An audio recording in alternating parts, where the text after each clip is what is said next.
Dona Jeane, agradeço por aceitar o nosso convite para para a participação do podcast do Detetive Virtual. Eu, quando vi você nas redes sociais, eu percebi que você é muito ativa em defesa dos servidores. Jeane, você tem quanto tempo que você é servidora pública? Vamos lá. Na realidade, a gente começou na vida pública, né, trabalhando no serviço público pela Fundação Hospitalar de Saúde, após o processo seletivo simplificado que aconteceu em 2009. Eu entrei na Fundação Hospitalar de Saúde em 2010, como Sim. técnica em radiologia, selecionada pelo processo seletivo simplificado. Teve o concurso público, né, que aconteceu em 2008 para a fundação, porém a minha profissão não foi objeto de concurso, não teve concurso para o cargo de técnico em radiologia. Sim. Então foi necessário que fosse realizado um processo seletivo para que pudesse contemplar essas categorias profissionais que não foram objeto de concurso, e aí foi quando eu entrei para trabalhar na Fundação Hospitalar de Saúde no Hospital de Lagarto, Regional de Lagarto. De Lagarto. Lagarto. Durante esse tempo de serviço público, você já passou por diversos governos, de todos. O que é que fica deles? Qual é aquele que realmente é difícil de suportar nas negociações? Veja, o atual governo, que é o governo do Fábio Mitidieri, ele vem se mostrando assim pouco receptivo ao diálogo. Já há algumas semanas, alguns meses na realidade, eu venho fazendo algumas manifestações, né, nas redes sociais, solicitando o diálogo com o secretário de saúde, com o governador do estado, por conta de todas essas situações que envolvem as organizações sociais e que vem causando assim uma insegurança muito grande para os profissionais de saúde. Para mim, enquanto servidora da Fundação Hospitalar de Saúde, aprovada no concurso público do Estado, e que sei que vou precisar transferir um vínculo da Fundação para o concurso público, e para os demais servidores que também foram aprovados no concurso, né, as pessoas que já são servidores e vão substituir o vínculo, e os novos aprovados no concurso, a gente está tendo uma dificuldade muito grande do diálogo com esse governo. A gente solicita ser recebido e, infelizmente, o diálogo é muito difícil. E quando não há diálogo, a gente não pode dizer que é uma boa gestão, né? Ele não tem carinho, não tem atenção com o servidor público da Pelo, saúde. pelo menos com os profissionais de saúde, o que a gente tem sentido é que não há diálogo, não há carinho, não há atenção. Apesar das propagandas, né, do governo ter sido que ia ser o governo da saúde, mas eu acho que as reportagens que a gente vê diariamente têm demonstrado que não tem sido assim. Em 2022, ele sentou com a categoria. Ele sentou com os sindicatos, não ele, né? As suas procuradorias sentaram com os sindicatos para que houvesse essa situação da Fundação Hospitalar de Saúde fosse mudada. Porém, a gente precisa ressaltar que muitas vezes o sindicato ele fala pelo servidor, mas ele não é o servidor. E existe uma diferença muito grande entre você falar da dor e você gemer pela dor. Então, eu acredito que nessas reuniões em que os sindicatos participam, as bases profissionais também deveriam participar. Então, não deveria ser reuniões fechadas, a portas fechadas com os sindicatos, onde os acordos, muitas vezes, não contemplam, de fato, a categoria. A sua categoria é Técnico em radiologia. radiologia. Isso. Vocês têm sindicato que representa vocês? Veja, nós temos um sindicato, sim. Porém, o nosso sindicato, segundo informações, ele não possui a carta sindical. Existem alguns problemas relacionados ao nosso sindicato e, por conta disso, nessa situação, eu precisei tomar a frente, né, de todas as negociações e todas as manifestações, até porque o nosso sindicato ele é a favor das organizações sociais. Então, não tem como um sindicato que é favorável à organização social defender os interesses de quem não é favorável. Então, a partir daí, eu tomei a frente de todas as manifestações, mesmo não sendo sindicalista, mas enquanto profissional de saúde, cidadã, eu tenho total direito de me manifestar da forma que eu Claro. achar A conveniente. sede do sindicato e o nome do sindicato, dos técnicos de radiologia. Essa é uma informação em relação à sede que eu sequer tenho, porque não existe Isso. uma sede física do sindicato regulamentada, registrada. Você não tem conhecimento quantos Não, sócios. não tenho. Então vocês não têm sindicato. Existe. Não existe assim, porque você é profissional Exatamente. e não tem. É complicado, né? Pois é. Jeane, eu elaborei umas perguntas, Sim. começando pela primeira agora. Essa é a seguinte, olha, quais são, Jeane, olha, veja só, Uhum. quais são os principais desafios enfrentados pelos técnicos de radiologia em relação ao reconhecimento e a valorização dos profissionais? Veja, a profissão de técnico em radiologia ela é uma profissão nova. A gente foi regulamentado enquanto profissão em 29 de outubro de 1985. Então, é uma profissão que só tem 40 anos. Jovem, é. É uma profissão jovem. Além de ser uma profissão jovem, a profissão de técnico em radiologia é uma profissão que ela se torna pequena diante dos outros quadros de profissionais da área de saúde dentro de uma unidade hospitalar. Que é importante, né? Pois é. Por exemplo, se numa unidade hospitalar tiver 50 técnicos em enfermagem, provavelmente ela só terá 7 técnicos em radiologia, que é um por plantão. Então a gente se torna assim uma categoria pequena. Porém, uma categoria muito importante. Não existe diagnóstico sem um exame de imagem. A gente sofreu muito na pandemia o esquecimento, né, de todas as situações relacionadas aos profissionais de saúde. A gente era esquecido. Aqui no estado de Sergipe foi feita uma lei, foi criada uma lei que dava direito aos profissionais de saúde terem atendimento prioritário em bancos, em supermercados, em farmácias. E aí, quando eu tive acesso ao texto dessa lei, eu percebi que os profissionais das técnicas radiológicas não eram citados. E aquilo me causou uma grande indignação. Eu procurei, na época, o deputado Geórgio Passos, conversei com ele, ele fez uma nova redação para só assim incluir os profissionais técnicos em radiologia nessa situação de prioridade em relação ao atendimento. Então, é uma profissão nova, é uma profissão pouco conhecida. Muita gente sequer entende e acredita que o técnico em radiologia é alguém que trabalha no rádio. A gente escuta muito, você Isso. trabalha no rádio? São os profissionais que se expõem à radiação. Isso, que realizam exames de imagem. A gente trabalha tanto com a realização de exame como no tratamento. O pessoal que trabalha na radioterapia são técnicos em radiologia. Para você ter uma ideia, a gente tem agora o Outubro Rosa, né? É um mês em que se intensifica a realização dos exames de mamografia. Quem realiza o exame de mamografia é uma profissional técnica em radiologia.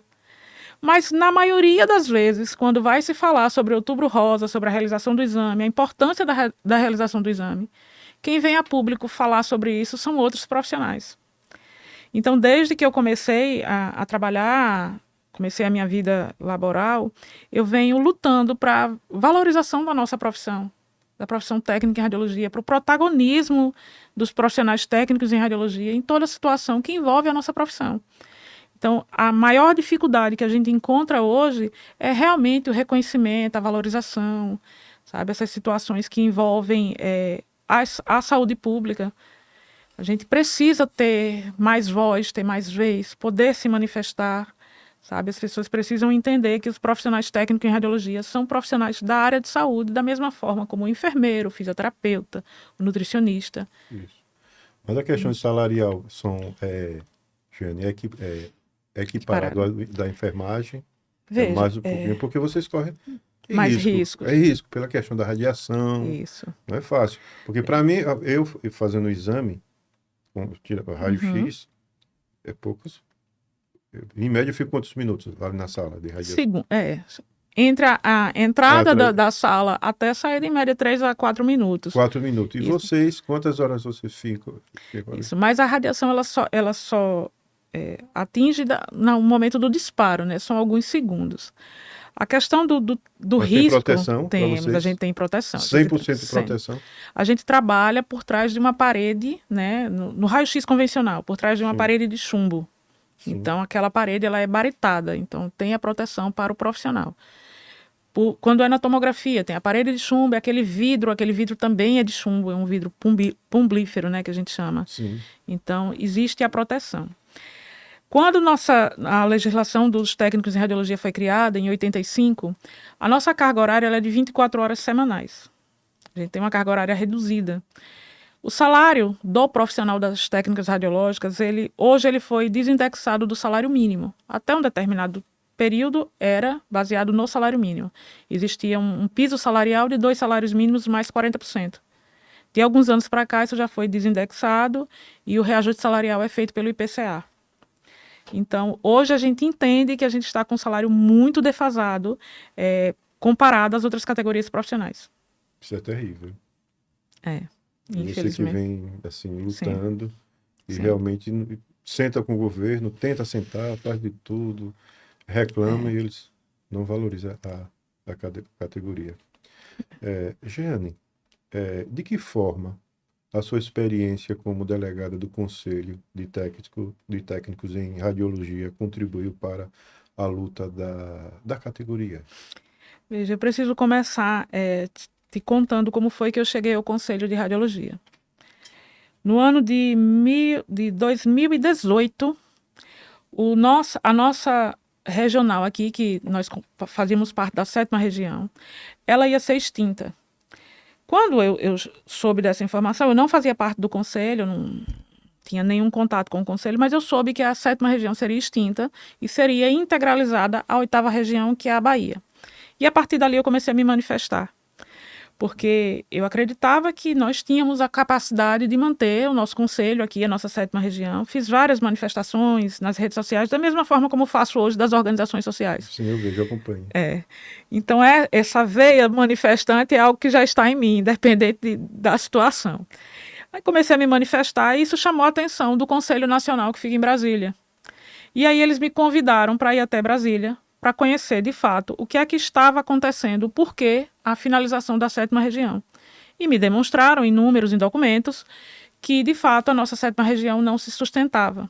A partir daí, diante dessas manifestações, quando que as pessoas começaram a me conhecer, né, e perceberam que eu tinha realmente a possibilidade de trabalhar junto com eles, eu fui convidada para ser delegada. E ao estar dentro da delegacia do Conselho, tive mais acesso a outros profissionais, fora do meu ambiente de trabalho, sim, profissionais do estado inteiro. E continuei fazendo as manifestações sempre em prol da minha categoria profissional. A partir dessa situação da delegacia, eu fui convidada a participar da Comissão de Ética do Conselho Nacional, que fica em Brasília. No momento que eu recebi esse convite, eu fiquei até um pouco temerosa, porque era algo que eu acreditava que não poderia dar conta, não ia ser capaz, mas fui muito bem recebida por excelentes advogados que trabalhavam na Comissão de Ética, e eles me passaram muitas informações, me ensinaram. Fui tomando gosto, passei um período na Comissão de Ética, depois por questões políticas internas do Conselho, eu me afastei, depois voltei para a Comissão de Fiscalização, fiquei mais um período, e tenho vários contatos assim, com vários profissionais de todo o país, advogados que fazem parte do Conselho, e isso nos ajuda muito, porque quando a gente precisa tirar alguma dúvida, a gente tem o tal do network, né? Hoje tem o network do Brasil inteiro, tenho contato com profissionais do Brasil inteiro, advogados que trabalham com o Conselho no Brasil inteiro, então isso faz com que a gente tenha a possibilidade de, quando tem alguma dúvida, ter com quem contar. Contar, né? Isso. Jeane, sobre o TAC. TAC, né? Isso, termo de ajuste de conduta. TAC, termo de ajuste de conduta. Isso. Sobre o TAC, olha, o que estabelece o TAC firmado entre o governo e o Ministério Público Federal, MPT. Isso. MPT. Isso. Sobre os vínculos precários na saúde. Vamos lá. A Fundação Hospitalar de Saúde, ela foi totalmente criminalizada. Então, começou a se falar na finalização da Fundação Hospitalar de Saúde. Sim. E eu preciso deixar claro que a Fundação Hospitalar de Saúde, ela é o mesmo modelo de gestão da EBSER. Então, a Fundação Hospitalar, ela tinha tudo para dar certo. Se ela não deu certo, foi por má gestão. Não foi porque o modelo fosse ineficiente. E aí, quando se entrou na justiça para que houvesse a finalização da Fundação Hospitalar de Saúde, mas existiam os funcionários. A fundação não era só o sistema, existem as pessoas. E aí, diante de todas essas situações judiciais, se ajustou que os profissionais que fizeram o concurso público de 2008, esses profissionais da Fundação Hospitalar de Saúde seriam absorvidos pelo Estado. E aqueles que eram do processo seletivo, que não fizeram prova para ingressar na Fundação Hospitalar de Saúde, esses seriam automaticamente dispensados. Porém, esses vínculos dessas pessoas teriam que ser substituídas por aprovados no concurso. É isso que diz o TAC. O Estado era obrigado a fazer um novo concurso público para substituir os vínculos da Fundação Hospitalar de Saúde que foram colocados, as pessoas que estavam ali por um processo seletivo. Quando esse TAC foi feito, nas unidades hospitalares era dito o seguinte: os profissionais que são da Fundação Hospitalar de Saúde, do processo seletivo, estudem para o concurso. Vocês precisam estudar para fazer o concurso para que vocês sejam substituídos. Certo, os que têm a prática, os vínculos precários. Isso, né? Eles chamam de vínculos precários. Sim. Porque esse processo seletivo era para ter sido, por um período de 2 anos, era para ter sido finalizado, mas por conta de um erro do governo e não dos profissionais. Quem era o secretário naquele momento?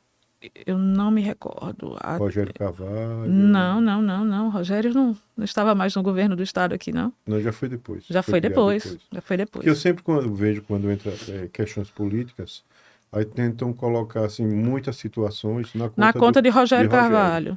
Só que eu já disse isso em outros momentos. Rogério Carvalho ele foi o fundador da Fundação Hospitalar de Saúde, pode-se dizer isso, ele foi o idealizador da fundação, da mesma forma que foi para ajudá-lo.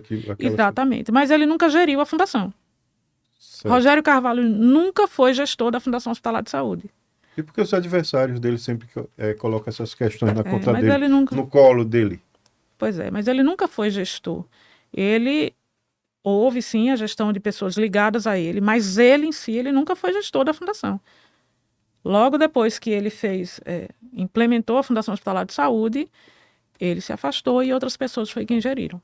Então foi depois da gestão dele na saúde que veio essas questões. Essas questões. O processo seletivo, ele tem, né, como regra que durar 1 ano, renovável ou não por mais 1.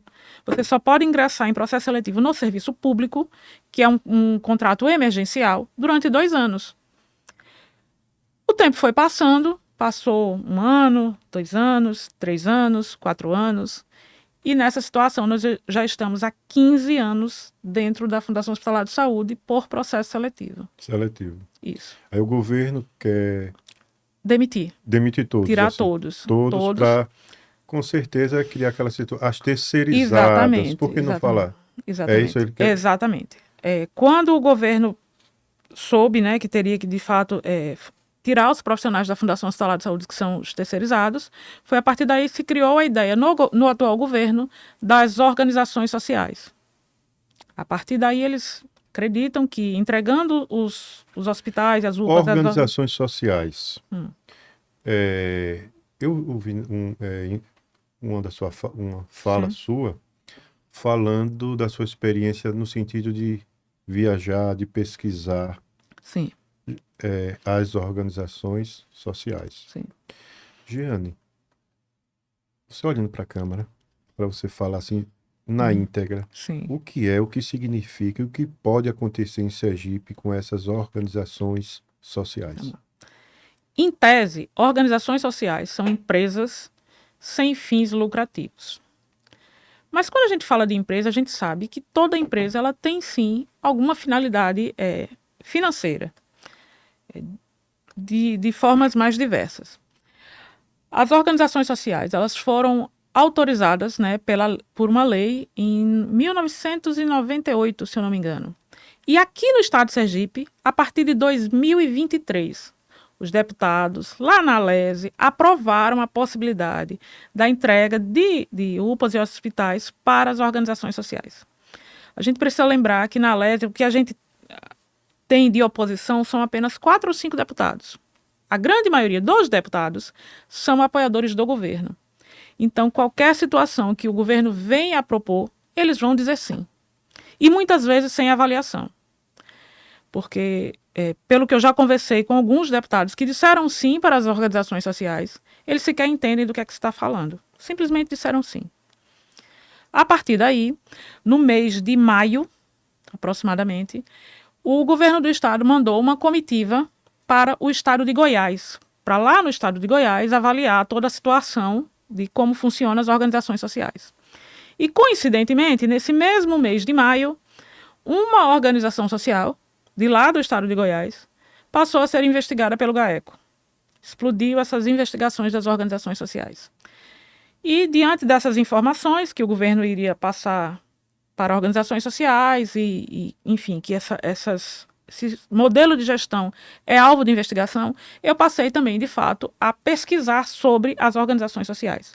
E o que eu encontrei é que a maioria dos estados onde as organizações sociais estão presentes na saúde, esses estados têm investigações por desvio de verba pública. São milhões desviados, são inúmeras situações. A gente tem situações no Rio de Janeiro, em São Paulo, em Goiás, em Santa Catarina, na Bahia, em Alagoas, todos os estados em que é feita a cogestão com a organização social, existem situações de investigações por desvio de verba pública. Além dessa situação, a gente tem que pensar que também existe a questão do profissional que trabalha nessas organizações sociais, que muitas vezes são situações de precarização. O profissional que trabalha na organização social, apesar dele ser CLT, ele tem uma carga horária muitas vezes maior do que a do servidor público, ele tem uma cobrança muito grande por resultados, e a gente já tem vários relatos de profissionais que trabalham em organizações sociais porque não tem outra opção, mas que são muito insatisfeitos com esse sistema de gestão. Esse sistema de gestão não seria um trem da alegria disfarçado? Lembrando dos anos 80, foi no governo do saudoso João Alves Filho, que foi criado aquele trem da alegria. Não seria um trem da alegria disfarçado o governo atual, preocupado com a sua reeleição? Porque a única preocupação que é visto por muitos sergipanos, que a única preocupação deste governo, Fábio Mitidieri, é a sua reeleição. Enquanto isso, olha, fila nos hospitais, falta de medicamentos. Tem um setor que, no momento, eu não lembro. Oncologia, o pessoal sofrendo muito. E ele preocupado com a sua reeleição. E nossa sorte, a minha sorte, a sua, e de muitos, são as redes sociais. Porque a imprensa do meu estado, infelizmente, setores da imprensa não dão voz. Está calado. Seria, assim, um trem de alegria disfarçado. O trem da alegria, quando a gente relembra essa situação do trem da alegria, ele colocou no serviço público pessoas que não passaram pela seleção, né, para ingressar ao serviço público. Nessa situação agora das organizações sociais, é um pouco diferente. Eu entendo que as organizações sociais, nesse estado, serão utilizadas como voto de cabresto. A gente sabe que o sistema da política aqui do estado de Sergipe ainda é aquele de coronelismo. Quem trabalha nos interiores, quem anda pelos interiores, sabe que em cada interior existe aquele deputado que manda quando está no poder. Isso já acontece dentro dos hospitais, com as terceirizadas da higienização, as terceirizadas do serviço de recepção. Quando o deputado X está no poder, indica pessoas para a higienização, para a recepção, para alguns cargos administrativos. Só que se isso acontece no serviço de saúde, isso é muito preocupante. Porque não estou menosprezando o pessoal de higienização de recepção, mas o serviço de saúde ele precisa ser especializado. Enfermaria, radiologia, médicos, cirurgiões. Enfermeiros. O senhor imagine se algum médico pouco qualificado for indicado para o atendimento hospitalar. Por que a gente valoriza o concurso público ou o processo seletivo, como aconteceu anos atrás? O processo seletivo ele vai avaliar se eu tenho experiência profissional. O concurso público, quando eu faço uma prova, eu estou ali sendo avaliada pelo meu conhecimento teórico, diferente de uma indicação política. Quando um profissional é indicado político, o que conta é a proximidade que ele tem ao político e quantos votos ele pode levar. Isso no serviço de saúde é muito preocupante.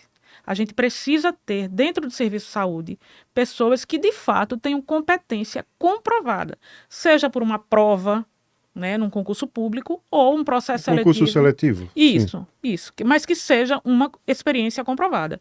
Diferente do que acontece com as indicações políticas e que a gente sabe que no interior do estado de Sergipe, e até aqui mesmo na capital, aquele deputado que manda naquele interior é quem indica os cargos, Isso. né, os Fica aquela empregos. situação, olha, eu estou ocupando esse cargo Isso. porque foi Giane que indicou. Exatamente. Olha, Ricardo mandou, sabe? Nosso amigo Ricardo mandou, né, Ricardo? Mandou a indicação, eu estou aqui cumprindo essa carga horária e eu agradeço a Ricardo. Eu agradeço a Ricardo, eu vou votar no candidato a deputado estadual, senador que Ricardo pediu. E isso é ruim. Isso é péssimo. Isso é ruim. Até porque essas organizações sociais, Sim. é o caso, sai caro.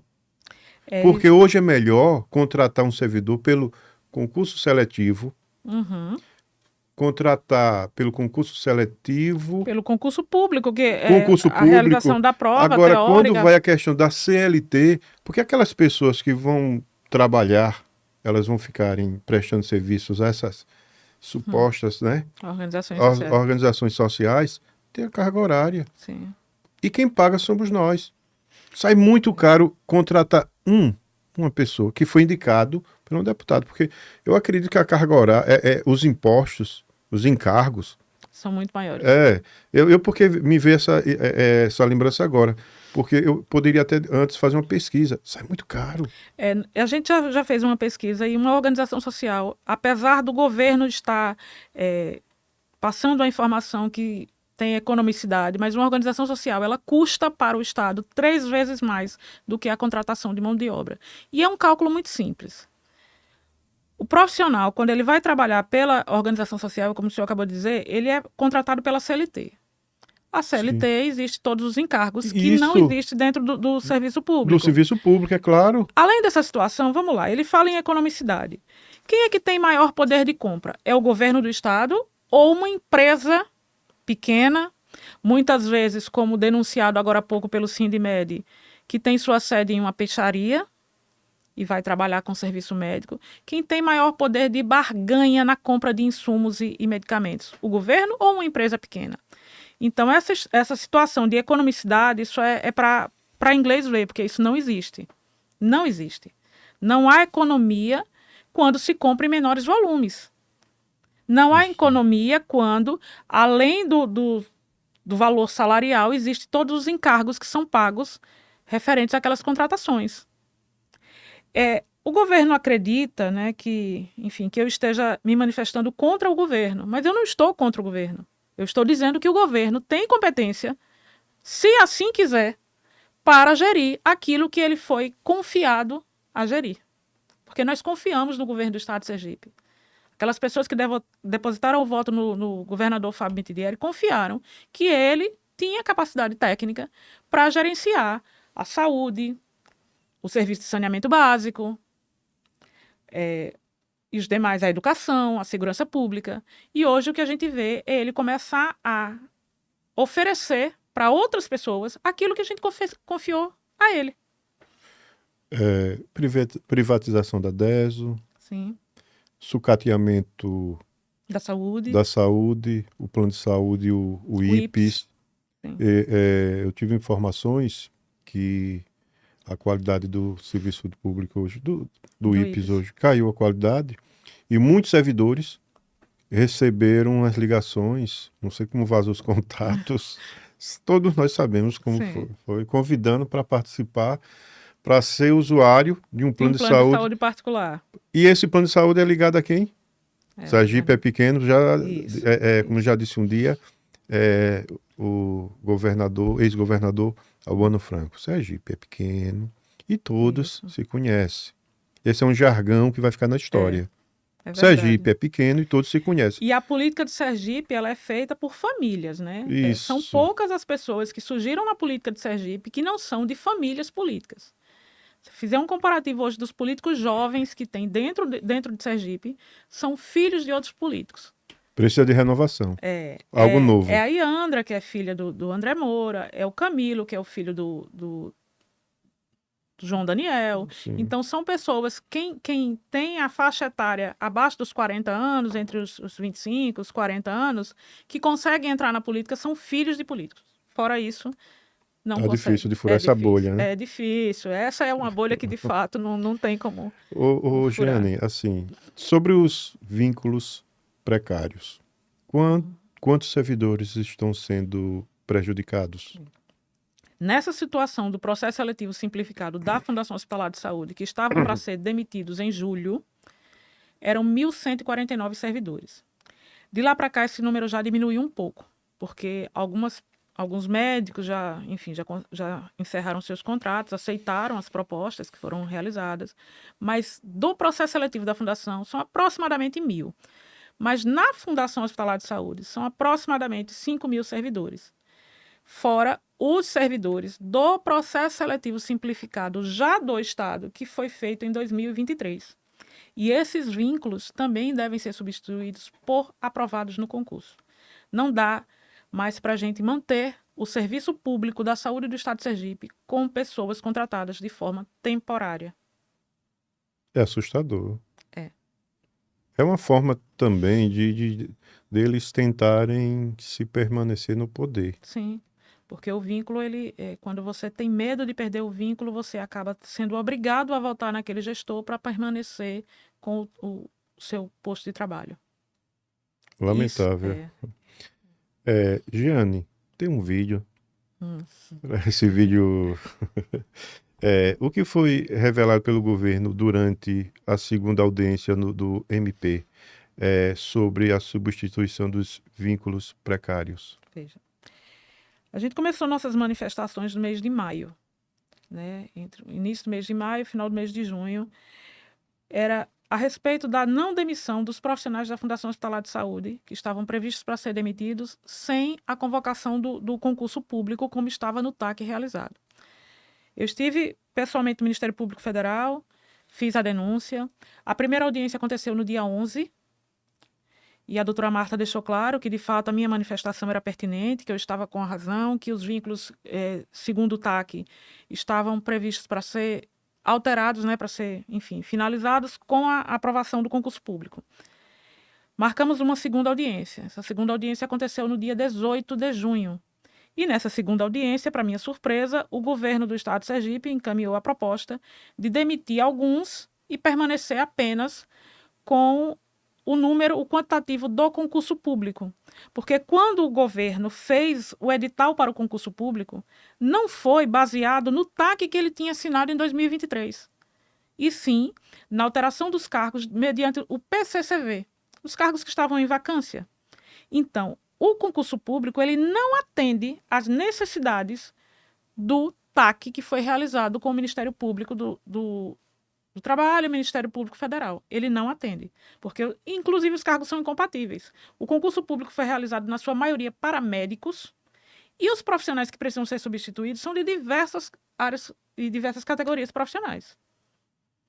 E aí, quando chegamos lá, para nossa surpresa, eles tinham encaminhado essa proposta, o que, para mim, foi um susto muito grande.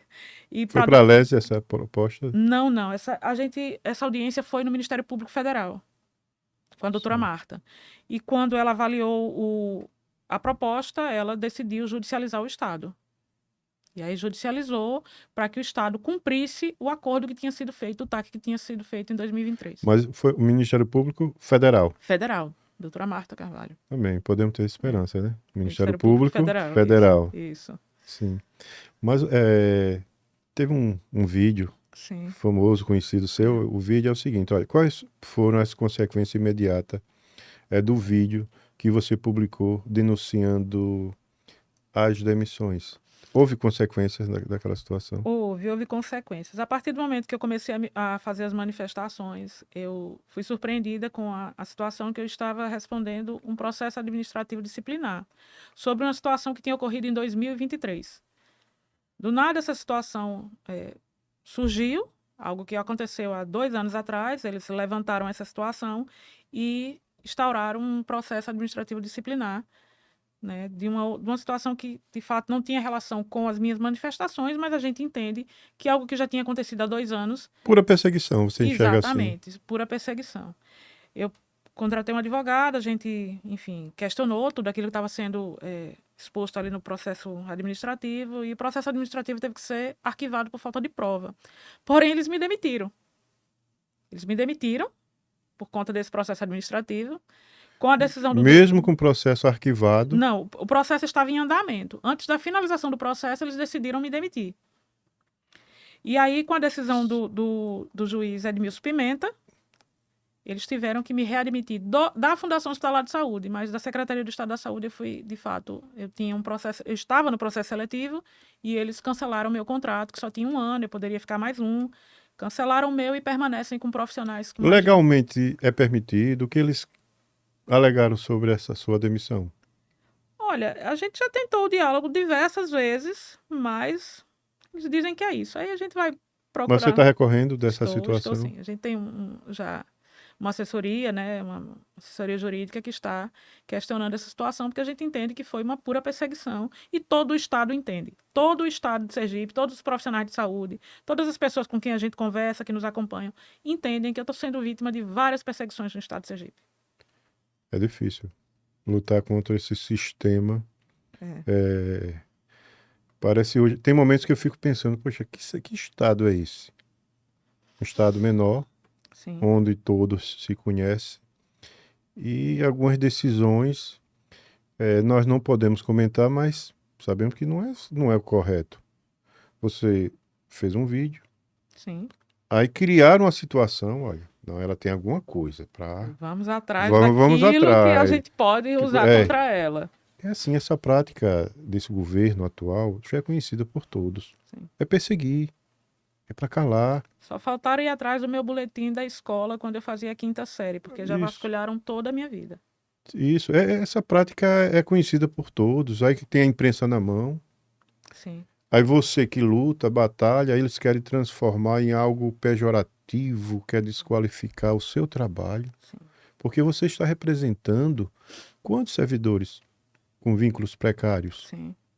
Quantas pessoas? Porque não é fácil, é 15 anos prestando Guardando serviço. isso. Exatamente. E não fizeram nada durante esse tempo. Aí tem que chegar no governo, Fábio, porque eu vejo que é um governador que nas próximas eleições ele tem que comprar um óleo de peroba para passar naquela cara dele. Porque, olha, o governador, o nosso governador, porque mesmo não querendo, ele é o nosso governador. Sim. Se ele fosse servidor público, ou servidor público, assim, não sendo servidor público, fosse servidor na empresa, se ele fosse servidor da empresa de Ricardo, ele seria demitido, porque eu nunca vi um cidadão, um governador, empurrar tanto atestado médico. É. Sempre está no atestado médico. Nenhuma empresa aceita um cidadão assim, não. Quem gosta de atestado médico é ele. Ele colocou um atestado médico, colocou um atestado e foi assistir o time dele na Libertadores. Ah, ele tem condições financeiras de ir? Claro que tem, claro. Mas será que se eu tivesse feito isso? Seria demitida, exonerada no dia seguinte. certeza. Já imaginou você colocar um atestado que você poderia faltar? É um direito seu. Sim. Faltar, fazer uma troca, certo? Porque nenhum servidor público vai ser exonerado se ficar 3, 4, 5 dias fora.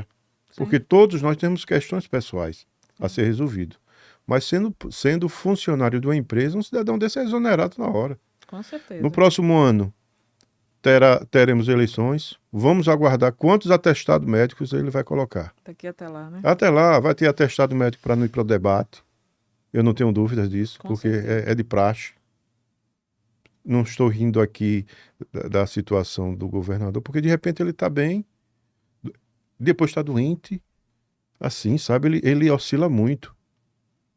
É complicado, sabe?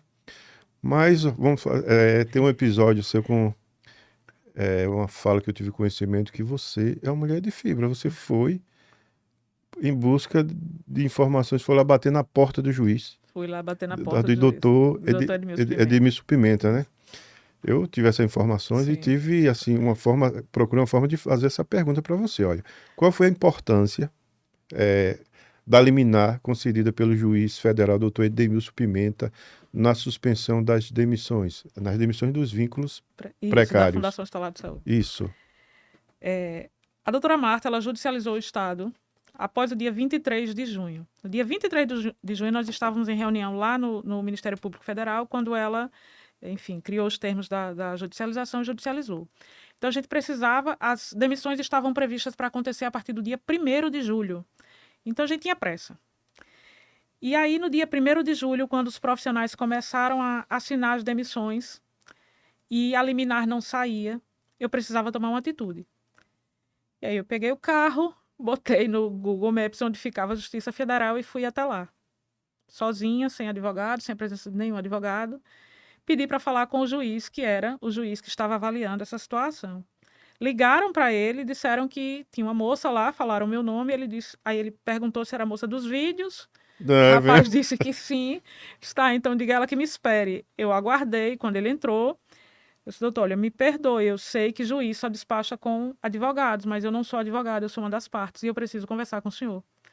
Ele foi muito educado. Muito solícito. Muito educado, muito solícito. Me ouviu durante quase 2 horas. E aí eu fui contar a ele a situação dos profissionais que estavam sendo demitidos. As várias histórias, os vários relatos que eu tenho dos profissionais. E foi ele muito atencioso, me ouviu calmamente, porque existe uma situação bem interessante que eu falo sempre. Uma coisa é você falar da dor, outra coisa é você gemer pela dor. Sim. Geralmente, quem está passando a situação, a dor na pele, ela tem uma possibilidade de falar sobre aquilo que está doendo muito maior, né, com mais verdade do que quem fala pela dor. Né? E aí nós conversamos, ele me orientou a ir para casa e aguardar. No dia 3, 2 dias depois, a maioria dos profissionais já tinham assinado as demissões e a liminar não tinha saído ainda. Eu voltei lá. Disse, doutor, me perdoe, mas eu tive que voltar aqui. E aí, como é? Ele disse, moça, vá para casa e tranquilize seu coração. No final da tarde, saiu a liminar, suspendendo todas as demissões dos 1.149 profissionais da Fundação Estadual de Saúde. Naquele dia eu coloquei os joelhos no chão, agradeci muito, porque assim, foi uma luta muito difícil. Foi uma luta num período em que todo mundo queria estar em festa. E eu sozinha, gritando, usando as minhas redes sociais, para que essas demissões não acontecessem dessa forma injusta. E aí saiu a liminar, suspendendo as demissões, de acordo com tudo aquilo que eu acreditei que era o correto. Era aguardar o concurso público, chamar os aprovados no concurso, e que, para minha alegria, eu também fui aprovada nesse concurso. Então, aquele vínculo que hoje eu tenho, que é precário, terá que ser substituído por um aprovado no concurso público, que eu fiz o concurso e também fui aprovada. Aí como é que você se sente? Você fez um concurso, foi aprovada, aí você vê um cidadão ou cidadã terceirizado no seu lugar e você olha, isso não irrita não? Como é que você sente vendo isso? Muito revoltante, talvez seja essa a minha força para lutar, para vir às redes sociais, para me expor, para expor a minha vida, né, em nome da justiça, que as coisas aconteçam de forma justas.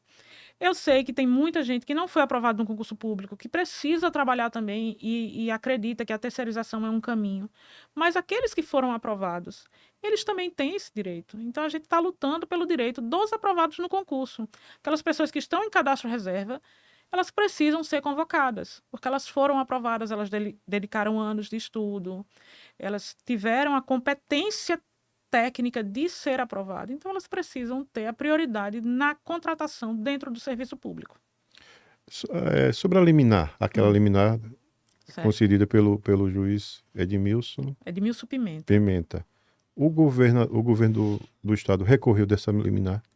Segundo informações dos advogados, eles entraram com um agravo de instrumento e recorreram da decisão porque eles não querem chamar os aprovados do concurso. Então, essa decisão, de fato, cabia recurso, a gente está aguardando que seja julgado e que, mais uma vez, a justiça seja feita e que esse recurso deles não tenha validade, que a gente continue. A decisão do juiz Edmilson Pimenta prevaleça e que eles, de fato, tenham que chamar os aprovados no concurso. Vamos aguardar, né? Jeane, por que o concurso público realizado não garante a substituição efetiva dos vínculos precários. O concurso público, as vagas do concurso público, que são 887, elas não foram calculadas mediante a necessidade do Estado. O Estado tem hoje mais de 5.000 profissionais em processo seletivo simplificado. A ideia do governo do Estado, isso está documentado, é colocar organizações sociais, é substituir esses vínculos precários por vínculos das organizações sociais. Ele entrega o hospital para que a organização social faça as suas contratações e, a partir daí, contrate por CLT. Mas a gente entende que existe a necessidade do concurso público no serviço público. Então, ele já sabia que existia esse TAC. Quando ele fez o edital do concurso, ele não alterou o PCCV para que esses profissionais fossem contemplados no concurso, mas isso é um problema que ele vai ter que resolver, porque ele precisa, de fato, alterar o PCCV para que, de fato, contemple algumas categorias que não foram objetos do concurso. O concurso tem 887 vagas, na sua maioria para médicos, mas não tem condutor de ambulância, não tem profissional do laboratório, e esses profissionais são de vínculos precários. E todos eles fizeram concurso? Não fizeram porque não foi objeto de concurso. Esse concurso não contemplou várias categorias profissionais. Concurso não, e na decisão do doutor Edmilson Pimenta, ele fala, inclusive, na possibilidade da realização de um novo concurso para contemplar as categorias que não foram contempladas. Ele prefere a prática das terceirizadas. Das terceirizadas. De uma forma, organizações sociais. Que nós não temos nenhum modelo de sucesso no nosso país. Não só isso. indício, só corrupção. Só corrupção. Em Sergipe não será diferente também. Nas últimas semanas a gente já viu a situação que foi denunciada pelo Sindimed, foi denunciada a semana passada, das organizações sociais que já estão com o contrato firmado com o Estado. Uma das organizações sociais, que é que vai tomar conta do Hospital de Tobias Barreto, já teve contas reprovadas na cidade de Cubatão, pelo Tribunal de Contas. Uma outra organização social já teve situações também de desvio de verba, já denunciado, já inclusive condenada, né, a devolver dinheiro, devolver valores. Então, assim, a gente sabe que... Dinheiro que poderia ser investido na saúde. Exatamente. Medicamentos, de forma assim como medicamentos. Sim, investimento na estrutura física. A gente tem um exemplo claro já no estado de Sergipe. O Hospital de Nestor Piva, ele foi entregue a uma organização social no ano de 2018. De lá para cá, os aracajuanos que usam aquela unidade hospitalar observaram alguma melhoria na estrutura física do Hospital de Nestor Piva, de 2018 para cá, e ele foi entregue a uma organização social. O slogan das organizações sociais é que elas vão desburocratizar e melhorar, né, o atendimento, a estrutura. Qual foi a melhora do Hospital de Nestor Piva? Não tem criação de leitos, não tem melhora na estrutura física, não teve investimento nenhum de 2018 para cá. Muito pelo contrário. Tivemos uma situação, que foi aquele trágico episódio do incêndio, né, que teve aquelas mortes na época da Covid. O hospital já era uma organização social. Quem foi punido daquela situação? Não houve punição. Até o momento, não. Não. Já houve a investigação, foi, segundo o que a gente pesquisou, uma gestora, de fato, foi culpabilizada, e o eletricista. É fácil, né? Culpar o eletricista. Pronto, o eletricista. Aí o eletricista que causou, sabotou. É porque foi descoberto que foram as instalações elétricas que causaram o incêndio. O engenheiro não pode responder, mas tem que ser o eletricista. Exatamente. Se aquela época o hospital fosse gerido pela prefeitura, será que a situação, inclusive das vítimas, dos familiares das vítimas, não seria outra? Porque o que é que o governo faz? Ele transfere para terceiros as suas responsabilidades. Eu vou fazer uma analogia assim bem popular. O governo do estado é uma pessoa, é uma mulher com vários filhos problemáticos, adolescentes problemáticos. O governador quer casar com aquela mulher. Antes do casamento, ele faz inúmeras promessas. Fala que vai cuidar dos filhos dela, que vai colocar os filhos dela para estudar, para melhorarem de vida.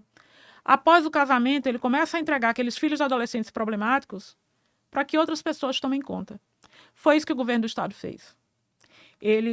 O governador, ao se candidatar a ser governador, ele sabia que o governo do estado de Sergipe tinha vários problemas. Era uma mulher com vários filhos adolescentes problemáticos. E a partir do momento que ele, enfim, casou com essa mulher, se tornou governador, ele começou a entregar os seus filhos problemáticos para terceiros cuidarem. Entregou a DESO e agora quer entregar aos hospitais. A gente sabe que gerir a saúde é problema. A saúde é problema. Para ele, mas não é prioridade. Mas não tem sido prioridade. Mas sendo problema, ele já sabia que ele teria que enfrentar esse problema. E em momento algum, na sua campanha de governo, ele falou que entregaria UPAs e hospitais para organizações sociais. Isso aconteceu após a eleição. Para favorecer o primo. É isso. Realmente, todos nós sabemos que realmente é verdade. Você que trabalha na área da saúde tem conhecimento, vê aquela situação do João Alves, que hoje eu vejo que o João Alves piorou. Sim. Piorou. O João Alves hoje é um depósito de pessoas doentes, pessoas de gente doente. Aí o que nós estamos vendo? A prioridade do governo. Festa e ponte. Sim. Porque, olha, 60 dias de forró, mas foi 60 dias transformando o dinheiro do povo, o dinheiro do seu ICMS, do nosso ICMS, do ICMS. Uhum. Quando você compra uma bala, ali está embutido o ICMS. Quando nós tomamos, quem faz o uso de aguardente da cana-de-açúcar, tem o nosso ICMS. Sim. Esse governo, 60 dias de festa, transformando o nosso dinheiro em lixo, em xixi e excrementos. Sim. É o que vê de manhã. As varredeiras e fica aquele odor de xixi. Isso é vergonhoso. É que quando eu vejo as imagens, sabe, que eu recebo de lá de pessoas que eu tenho contato, mando os vídeos. Eu acho que você já viu na minha rede social. Aquilo é de cortar o coração. Sim. E essas pessoas precisam, assim, quando vê aquele vídeo, muitos deles que recebiam um pedido para votar no Fábio, no primo do governador, sim, não fique doente. Porque se ficar doente, vão ficar ali, olha. Vão ficar ali nos corredores. Só olha a minha rede social. E são vídeos de momentos diferentes. Teve um certo momento que eu entrevistei o ex-deputado federal Mendonça Prado. Eu assisti. Ele falando que não compreende não ter um outro hospital em Sergipe. Sim. Não compreende. Porque aquele hospital João Alves foi construído nos anos 80. E segundo o IBGE, olha, hoje o estado, nos anos 80, tinha uma população pouco mais de 1 milhão de habitantes. E os jovens ali. Veja que situação. Hoje é 2 milhões, dobrou. Aí quando chega um governador que tem a oportunidade de resolver essa situação, de preparar uma licitação para construir um outro hospital, construir ponte. Que eu não quero dizer que não deixa de ter sua importância, sim, mas eu pergunto, é melhor um hospital público ou uma ponte? E essa ponte vai favorecer as construtoras, pessoas que estão morando lá na Barra. Sim. Essa ponte é para favorecer os amigos do rei. Infelizmente. Exatamente. Enquanto isso, você que vai sair de suas casas um dia de domingo para dar um voto, que pode votar no governador atual, num primo que querendo ser deputado federal, na irmã do governador, na tia, a tia, pessoas envolvidas na política do governador, eles têm plano de saúde. E a sua opção é ficar nos corredores do João Alves, se humilhando, ligando para um político, Chegando a sua vez de ser atendido, mas pelo pedido de um político, fura fila. Porque nós somos favoráveis, assim, somos favoráveis uma saúde pública de qualidade, saúde para todos. Para todos. Tem muitas pessoas que se irritam com a política, mas não tem jeito. A política faz parte de nossas vidas. Não tem jeito. O problema da política é o eleitor. E principalmente quando eu vejo um eleitor que pega o seu título de eleitor e dá um voto porque recebeu uma cesta básica. Só ele analisar e olhar aquela quantidade de alimentos, aquele alimento vai virar o quê? Se transformar em quê? Infelizmente em excrementos. E tem pessoas que ficam comemorando. Comemorando. Eu sou a favor do serviço, assim, assistência social, Sim. mas não pela troca do voto. Porque não é fácil, o poder público também tem situações de pessoas que realmente estão passando fome. Tem que chegar junto, assim, sabe? Mas o que eu vejo no interior, em muitos movimentos, que os movimentos de muitos políticos não são movimentos orgânicos. Eles colocam a cesta básica, as pessoas vão lá aplaudir, certo? O que é que eles fazem? São isso, aplaudir, prepara uma filmagem, coloca nas redes sociais, para dar a impressão que aquele político está bem, mas não é assim. Não é assim. Eu tenho um contato diário com várias pessoas, pessoas que sempre eu estou no privado pedindo ajuda, porque não tem condições. Nós temos nossas limitações e nós não podemos fazer sacrifício de tolo. Primeiro nós temos que estar bem. Mas pessoas pedindo ajuda no interior, Capela, principalmente a minha querida Capela e outros municípios. Aí eu vejo esse governo do estado também que tem suas falhas e quer ser reeleito. Eu vi uma pesquisa recente do governador que ele deveria ter vergonha, sua equipe, de publicar. Porque, olha, o principal adversário do governo é o Valmir Francisquinho de Itabaiana. As pesquisas estão bem falando. Mas tem aquela situação. Não sabemos se ele vai ser. Né? Porque ele tem questões jurídicas a resolver. Mas mesmo assim, está tendo praticamente empate técnico com um cidadão que nós não sabemos se ele vai. Porque o Valmir de Francisquinho em nenhum momento falou que vai disputar. Está aí dando entrevista, mas 3 pontos é empate técnico para um cidadão que não declarou. Aí eu vejo que é o desespero. Porque só o voto que pode mudar essa situação nossa. Só o voto. O voto é valoroso. Eu fico triste quando eu vejo eleitores que são mais baratos, eleitor mais barato que um burro de carroça. Porque um cidadão dá um voto porque recebeu R$ 300, meu Deus do céu, e não compra, e R$ 300 não compra nem um burro de carroça. Não compra. Se o cidadão pegar, eu peguei R$ 300, vou votar porque Ricardo me deu R$ 300 para eu votar. Aí eu vou votar porque Ricardo pediu. R$ 300 que ele, sabe? Pessoa quando... Alfabetismo eleitoral. É muito. E essas pessoas, quando ficam doentes, vão ficar ali, olha, no corredor do João Alves.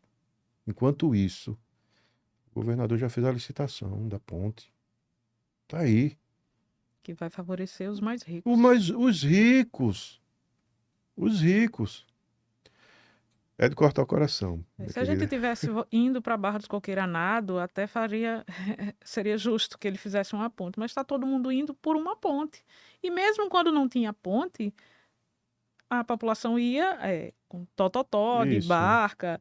Então, essa ponte, de fato, é algo que a gente também não entende quando a gente percebe que existem tantas situações na saúde que precisam ser melhores, né, administradas, e o dinheiro do governo do estado está indo para a construção de uma ponte. Para agradar o amigo do rei. Exatamente, para agradar o amigo do rei. E que já existe uma outra ponte que faz